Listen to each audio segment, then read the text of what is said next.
quite a predicament. I did not want to be a part of it, but had no choice. All of the enormously negative consequences for me breaking the non-disclosure agreement are worse than ridiculous.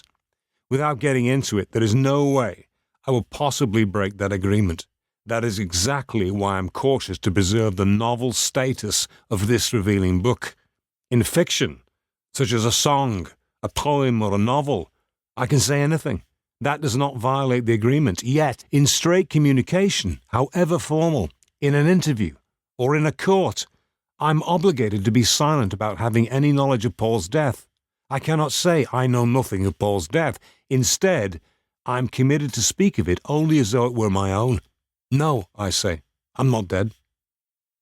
Owing to that extraordinary obligation for me to remain silent about Paul's death, as well as to the negative consequences for breaking that agreement, I'm in an awkward position when it comes to his children. When hauled into court to respond to Bettina's claim that I was a father, I was enormously frustrated. Last time you saw your brother? The last time? Yes. It was his funeral, I think. Well, really, when was the last time? I don't know. You don't know? Yeah, I mean, before I came, you know. Oh, well, that was, what, fairly recently then? You know, they sort of say the story and then they say, brother of former Beatle Paul. I have protected Paul for this long, and I'm trying to protect him, but I am being pushed to the edge. Right. And that's as much as I can say. Oh, I go to jail for telling the truth. I go to jail for telling the truth. I go to jail for telling the truth. So I'm gagged at the moment because I'm not allowed to say a word while the media are fed this spin by a certain corner. All right, but then again, it's people... rubbish. Right, okay. I could tell my story right now. I'm trying to protect Paul. I'm trying to protect Paul. I'm trying to protect Paul and our daughter.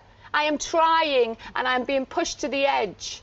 The police came round, and this is why I'm speaking about this now, and I have a box of evidence. I have a box of evidence. I have a box of evidence that is going to a certain person should anything happen to me. So if you top me off, it's still going to go to that certain person, and the truth will come out. There is such a fear from a certain party of the truth coming out. There is such a fear from a certain party of the truth coming out.